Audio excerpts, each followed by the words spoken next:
Are we live? We just don't know. I'm alive. Hello. How are you? I'm good. Went just been food shopping and washing the shopping. Yeah. It's a new task to add to your daily routine, isn't it? Washing your shopping. And those antibacterial wipes, they are very valuable. So I try and use the spray in a cloth just to save them. Oh, we just use soap and water. We haven't got any here, but yeah, like gold dust. I haven't got any of those. I'm still. It's a bit of a quandary as to what to do with, like, if you get berries in a tray and they've got holes in. I'm not quite sure what to do with that, because you can't wash it because they're going to get wet and then they'll go off.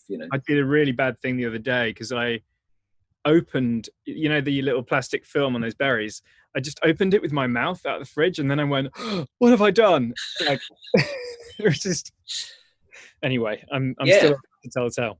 And what else? How's the music coming on? It's good, yeah. Just been, experimenting, making some new bits and pieces. Been for a couple of runs, bit of cooking, but avoiding people, I should add. Lots of cooking. Just getting into the swing of it. Really, I think it's taken me a couple of weeks to really sort of get into the routine of it all. Yeah.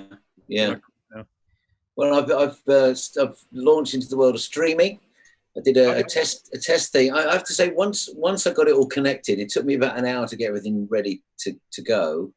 But then actually it is pretty simple once you get the hang of it. And then I did obviously Trance Around the World 001 recreated this Wednesday night, which was good fun. It was interesting to hear what we played, actually.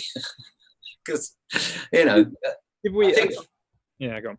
No. From 3 onwards, it still exists out there on the Russian dark web. So I'll do 1 and 2, then call it a day. I don't need to do any more. But it was interesting, and certainly there was one. As well. Sorry, I did a little bit, not as much, because I haven't got the same kind of impressive radio voice setup that we've got in the studio. So and your voice was a semitone higher then, wasn't it? As well? Yeah, of course, yeah, because we were so nervous as well. So funny listening back to those, isn't it? It's just. I know it is. I really wanted to try and get some Nando's, but Nando's is closed. So but it's all the original records. There was one mix C to C sharp, which is really painful to do. We must have been talking over that one. Paul Oakenfold mix. Sorry, Paul. We can't say that. We're in public now. Yeah, I know. I'm just joking. So I think I'm going to do number 2 next week, and then think of something else to do. But I might do a deep set on Sunday, just because it's like a house party, and I'm enjoying doing those. I invited John Barker and a bunch of my mates to tune in, but I didn't tell anybody else. So it was actually like doing a house party. It was really nice. Because it's nice just to do stuff and not tell too many people. And yeah, they're there. Yeah. Oh, there's a question here. I have to say, when I was sorting out the tracks before I put the show together, I was sort of thinking, why did we pick this? Because often when you listen to like a 3 seconds there, 3 seconds there, and they weren't kind of making sense to me. Some of the ones I didn't remember. But actually, when you hear them in the context, we did a pretty good job of tune selection, I think. We should. Yeah, we obviously didn't plan the keys if you had a semitone shift there. No, that's right. But I sourced them all myself, so I had to go to some of the labels. I had to get Ralph Kayo managed to find me a mix that I couldn't get anywhere. Couldn't get it off Beatport. And one of them, 2v2 Thomas Dowd, I still have the original CDR, which is what we used to play it on the show. CDRs. Yeah. It's slightly, I think it's not mastered that one, so I did a little bit of mastering on it. But I just remember having a pile of coasters, we used to call them, right? Because they could be like for a glass or something afterwards. Yeah, they didn't work. Yeah, I mean, I had quite a few of the tracks in my CD wallet because I kept them all. But the labels that I used to stick on, those paper labels, actually dissolve all the data off the CDR. So they're all empty now. At the time, though. It worked at the time. And I thought it was such a nice thing to do, to put these nice coloured labels on your CDs, but it actually renders them useless. Right. Am I always at the studio? Is that in your house? No, it's not in my house. I'm building a house at the moment, and basically I'm living by the studio, so that's why I'm seemingly always at the studio, but I'm not always at the studio, but I kind of am always at the studio. There you go. Hope that answers that. It's like your home You don't music know your room, right? names. It just says question. We should have the names of the people already. Yeah, who's asked? Yeah, this is my music room, which is, this is what it looks like when it's in your house. It's only like 9 foot square. Jono's in the What's that guitar behind? Is that another Jazzmaster? 2 jazz masters and a Rickenbacker. Just been playing the 12 string just to get my fingers a bit harder. I like the way you got one hanging by the door there. Oh, that's my bass. Okay. No room for it anywhere else. I mean, your house. I got another guitar. I bought myself a guitar for my birthday, but I haven't opened it yet. I'm going to open it next week when it is my birthday. So I've officially got too many now. COVID birthday party. Yeah. What have I got at home? Somebody's asking. I wish I could show you. I've got 2 little Amphion speakers, which are being played by a fairly normal hi-fi amp, a Cambridge audio amp, so I can control the volume from the front. And they're going through an Apollo Twin and Apollo satellite. So I've got all my UAD aren't they? plugins, and that's good. It gives me a knob, volume knob. That's pretty much it. And I've also got this nice Waldorf Zarenborg keyboard, which I don't know if you could see there. That is very cool. It's like sort of this series answer to the Fender Rhodes. Yeah, and if you take the lid off, there's nothing in there. It's all electronic, but it looks really nice. It looks like an old bit of kit, which is nice. Speakers on them as well. Yeah, very nice.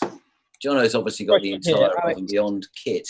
Alex is asking, is the Anjuna Beats 15 coming this year? What can we expect? It is. I'm working on it now. I'm waiting on a few more tracks for CD2. I played it through when we were having dinner the other night, and actually there's some really great music on it. There's quite a lot of newer deep stuff on CD1, which is actually on Anjuna Beats. Some of the artists that we signed making deeper Beat gets deeper, and then therefore Beats takes up the slack, right? Yeah, that's right. Yeah, which is nice. And I think I managed. The difficulty always was getting from the really deep stuff to the not so deep stuff. But I think there's enough of that kind of Grum, Spencer Brown kind of area in there to kind of, make it sound seamless. Because the challenge is like doing those compilations is the amount of tracks we have that we've brought to the label, but then making them fit together key wise as well. Yeah, because I don't want to use a palette that you wish was a little bit bigger, just so you could not only pick great tracks, but pick great tracks that fit together. Because there's enough great tracks, but it's getting them to slot together, isn't it, key wise? Yeah, if you were DJing it, then you could maybe use master tempo, but you can't really do that with the CD compilation. So the key and the tempo have got to be pretty similar, or you can't mix them together. So anyway, that's the answer to that question. Any more questions, Dunk? Why don't you grab this one, Jono? What's the first thing you're going to do post quarantine from Destiny? God, that's a really tricky question, isn't it? I mean, the obvious stuff of walk outside. The thing is, I think the reality is it's going to be a gradual process out of this. So I suppose things like you might be able to go to a restaurant or something like that, at least sit outside in a restaurant. That might be nice to go out for a meal or something like that. But I mean, God, basically, I'd love to do everything we did before we were quarantined is the answer to that. But I'm trying to be realistic here. Well, I don't know. I'll ping it back to you, Tony. I'm not sure, but I think like you, whatever it is, I'll be doing it very cautiously, probably with my mask in my bag in case. Yeah. Someone, that's coming next, I think, in the UK. Another one for you there. How is Bitsy handling lockdown? I can actually go and get her. He's going to ask her directly. Bitsy, how are you handling lockdown? Hey, Bitsy, remember me, your part-time daddy? No, she doesn't remember me. I think she's handling it pretty damn well because she's happy to have more human beings around. Is the answer to that one? Yeah, I'm sure. Actually. Thanks, Steve, for that. Put it back on her rug. Acoustic, a question about acoustic. The team are working on a full announcement ASAP. Obviously, we've been unable to rehearse because putting 15 band members on the kind of stage that we can afford to rehearse on contravene quarantine rules. So something's got to shift, but we are working on a full announcement, and that will be coming soon. I don't want to preempt it and say the wrong thing. I think that's all I'm going to say about that. It's really tricky at the moment. You know, I notice on Twitter, you know, get tweets, oh, please come to this city, please come to that city, still now even. And I think, you know, please can I leave my house? Yeah, indeed. Another question, Duncan. Keep typing away, mate. We're getting through them. Oh, here it comes. Zane, new producer starting in lockdown. What should I buy? Good question. I think if you got yourself some kind of DAW, that's a digital audio workstation, by the way, for those who don't know, like Logic or Cubase or Ableton. We tend to use Logic or Studio One. Parvo likes that one. One of those would be a great start. Other than that, a MIDI keyboard. I mean, these are kind of obvious things to get, but I think a decent set of speakers as well, really, and a sound card. That's all you need. You don't, I mean, everything else is a luxury, really, isn't it? Yeah, it is. I think Logic's a great one because it comes with a number of instruments already. So yeah. You get one of those. I've got another one here, Tony. I don't know about you, but I can answer this one already. What TV series are you guys currently watching? I've been catching up on a bit of the old Better Call Saul last night. Nice bit with Mike in the most recent episode. Yeah. I won't say any more than that because some people might not have seen it if they're into it. But how about you? I've been watching that religiously every Tuesday night when the new episode lands in the UK. Yeah. I've been inhaling. I love it. I actually love Narcos Mexico. I love the music particularly. Yeah. I made myself a playlist because most of the tracks from the soundtrack are on Spotify. So I've made myself a playlist of just the Spanish language tracks from Narcos, and that's what I used to work out to. Brilliant. That's great. It sounds like work to me. I mean, you know, it's what everybody else plays in the gym, but you know, I want something that I just listen to when I'm working out. So it's that. It's interesting that you watch it every week because I sort of like starved myself of Better Call Saul so I could then have a little binge. Oh right, yeah, yeah. It's great though, isn't it? Stockpiling stuff. So good. Jono, will you do a lockdown set from the studio, please? From a few people, yeah, and me. God, there's all three people. No, no. Yeah, I will do it at some point. Yeah, I've just been setting up actually in the other studio, and you know, just getting stuff up and running in there. But just experimenting with the CDJs connected to the computer instead, so you don't have to put stuff on USBs. Because I've always wanted to do that, but just never got around to doing it. I'm sure loads of people have done this who have CDJs, but for some reason, just never hooked them up to a laptop. But it's pretty cool to be able to do that because you can just load tracks directly off your laptop rather than just copy them across. Yeah, yeah, we'll do that. We'll do that probably next week, I think. I'm waiting on a cable like you were, as if we haven't got enough here. Yeah. Question from Aaron: how are you guys keeping fit at home? I used to have a personal trainer. And I do one session a week with him on Google Hangout.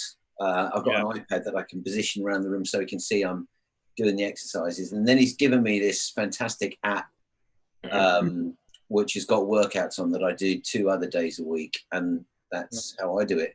How do you do it, John? I mean, I wasn't doing that much cardio before I was locked down, so to speak. And then I started running. So I've been doing that like 3 or 4 times a week. And then Giselle, who is in the background hiding away, who doesn't want to be on camera, she also gives me the odd session downstairs, don't you?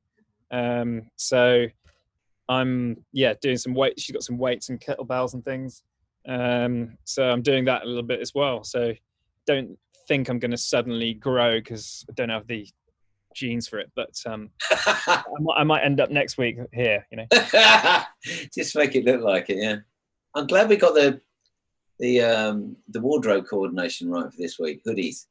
Yeah, I mean, this is a nice sort of lazy studio hoodie kind of, you know. Who's doing the mastering for A and B tracks these days? We've been mastering them a lot ourselves recently, haven't we? But we've been using also Joe from Sterling Sound, Walter from he used to work at Masterpiece, but he's his own thing now, isn't he? Wally. Wall EC, yeah, Walter Carr. But I mean, mostly just sort of doing it ourselves. I mean, to be honest, not a lot happens in mastering. It's pretty close to what came out of the studio, isn't it? Wouldn't you say? It is these days, yeah. These days, you try and get it as close as you can. I think, you know, it's one of those things that's a bit of a dark art, but there's not that much going on really. It's a little bit of adjustment here and there. Tony, are you going to do more guitar videos? Absolutely, I am. I just in kind of, for me, that I need to go through these tracks anyway, just to remember how to play them. And I've been enjoying doing it. I just bought myself a new Jazzmaster. I think it's my 9th. I haven't opened the package yet. I'm waiting. Yeah. A few. I've got one there. Yeah. I think that might be. I don't really. I mean, it depends what day it is and what room I'm in, because they're littered all over the house, and I sort of pick them up, and I love them all for different reasons. I mean, the one I sold to Jono, which is probably in the background there, the blue Strat, is. I kind of miss it, really. I mean, it's a beautiful thing, actually. It's out of tune now, but beautiful guitar. I know it's actually in tune, but you can't see it. There you go. That's really it's a brand new Japanese Fender. I love Japanese Fenders. They use incredible wood. You could argue the pickups aren't as good as some of the American ones, but in every other way, they're just incredible. Next question. The old essential mixes with the movie clips in. Would you ever do another one? I mean, I think we would do. I think we probably need to think of another way of augmenting the mix. I mean, we did, movie clips, and before that, we interviewed people in the studio. If we were asked to do another one and we had the time to do another one, I think it would be nice to think about a slightly different way of adding that human element to the mix. Maybe, I don't know. Yes. Then. How do you go about putting a set list together? What's the process? It depends what it is. If you're playing in a small club, you can afford to be, I think, a bit more experimental, because often you've got really hardcore fans there because it's a smaller audience. Whereas when you're playing to sort of festival audience, you tend to want to maybe play more of your well-known tracks. It's a chance to play to maybe people who haven't seen you so much. But in terms of the structure, I think you can move around where you want to go, but you've got to link stuff ideally with style, groove, or key. You find some commonality between those tracks, and in order to make the set flow. But I think the most useful thing to know is the keys of the tracks, because you could play any track against any other track if it's in the same key. It might not fit so well stylistically, but you've got a really strong link there that will make it flow. I don't know if you want to add to that, Tony? No, I think you've covered that. Does this mean with all this spare time? I'm going to have to. Peter's asking, with all this spare time, does that mean more above and beyond albums coming along? I have to take issue with the first half of the question. What spare time? I think I'm busier than ever. I feel super busy as well, and it's weird because you think, well, I'm not going anywhere. Where's all the time going?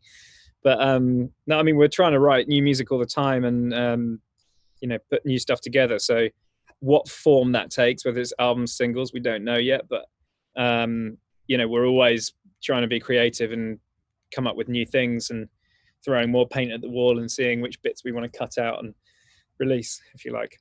Yeah, good answer. Still waiting for a question.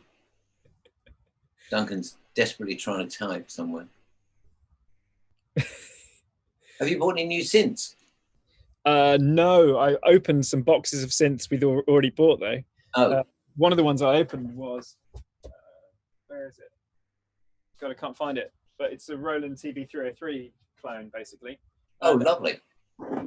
This is nuts. I mean, these were going for maybe $3,000 on eBay, the real version, the Roland 303. And this is a Behringer one. Honestly, it's so light, this thing could fly. It's just, I mean, how much was that? Nothing in there. I think it's under £100, or something. It's crazily cheap. It's crazy cheap. So I just fired that the other day, and that's really good. I mean, it sounds like a 303. I've never had a 303, but it was in the studio unopened, so I opened it and plugged it in, and it was fun. So there you go. And also the Pro One. Nice. Really liking the Behringer Pro. Oh yeah, I think that one. Yeah. Brilliant. That is. Nice. What was the inspiration for the track Indonesia? Do you remember making it? I do. Oh, it's the one, the breakbeat one. I don't know if there was a specific inspiration as such. I think just after writing it, we felt, it's kind of, it sounds like Indonesia. It was one of those post-rationalized moments. You're giggling. What's that? Not Burma then. Oh shit! Was that one? Okay, enough said, Tone. I think it was. Yeah. Oh dear. Yeah, that's good. I mean, it's amazing how those Behringer things are and how good they sound. Back to Behringer deflection. Yeah. Oh yeah. Do we do yoga? Sometimes, yeah. I haven't done it for a while actually, but I am going to do some because our tour manager sent me a Zoom link. Although that ruins your security on your computer, apparently, doesn't it? Sent me. Now, mate. Yeah, it's what we're on now, so anyone can access our computers. Apparently, allegedly, we didn't say that because we're going to be liable. But that was what was reported in the press, wasn't it? Something like that. So yoga, yeah. Our tour manager, his girlfriend does yoga sessions. He does yoga as well, actually. But they're going to be streaming some yoga sessions, so I might hop on for some of those.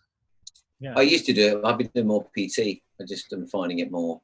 I like it. I like engaging it. At this point. A bit like meditation. Question from Chad from Tritonal. If you could only have one VST, that's a plugin in computer software terms, like that makes music or affects music, what would it be? Oh my God. I think Omnisphere, because you can make anything with that pretty much if you want to. I think that's... Yeah, it has to be that, really. In terms of another plugin that, I mean, that's an instrument, so you'd need an instrument, but if you could have one effect plugin, I'd say it would have to be the FabFilter EQ, because we always use that, don't we? Yeah, I'd agree. Agree. Yeah. What have we got? 5 minutes. Any hot tips for people producing at home right now? Use this as an opportunity to get outside your comfort zone. Try something new if you've got a bit of extra time. Although we seem to say we haven't, but yeah, I think it's a chance to do something new, isn't it? You haven't got anywhere to go, so you've got hopefully some extra hours to try some new stuff. Hopefully, make sure the kick and the bass are the same level. Oh yeah, we won't say you said that. That's a classic, but yeah. Yeah, that's not a tip, by the way. It's an anti-tip. Yeah, tell us about All In and the new respray. All In is coming out on Tuesday, the Above and Beyond respray. That's it, really. I mean, it's coming out. I don't know what more to say. Yeah. Talk about it. Sounds good, though. And the sleeve looks lovely. We finally got that right. Yeah, we had a few. We can talk about the drafts, can't we? We might. Yeah, that's quite funny, yeah. Let's let people in. We had some draft designs come back, but there are people on the sleeve, but they were a little bit too close together, weren't they, Tony? Yeah, so we had to spread them out. Otherwise, it would have been kind of counterproductive. Tony perhaps mentioned, I'm going to do the only other missing episode of Trance Around the World, which is the second episode. I thought it was just the first one that was missing. Apparently, the second one's missing. So I'm going to redo that on Wednesday night, I think 6 o'clock UK time. And then you can do 002.5 and 003.5. I'm gonna think of something else to do. I mean, these are obviously 20 years old, not 20 years old, 15 years old or whatever they are. I might sort of jump 5 years and do something from somewhere else or Nando's. What was that beer we drank? Was it Superbock? No, what was it? Was it Superbock beer? No. Superbock beer? Yeah. And that's why we'd always be slurring our words during the guest mix, I think, wasn't it? I know, exactly, yeah. Slip out during the guest mix and I then think come back. I was trying to think why we put it in the middle. I think that's so we could go and get food and beer. I guess. Right. Probably not. So we're going to wrap it up, it says, and say good evening. Wrap it up. Is coming up fast and furious with Parvo at the helm. I'll be listening in. I think we'll be on the chat rooms. See what he's chosen this week. Cool. See you, Tone. Next time, guys. Thank you very much. Bye-bye.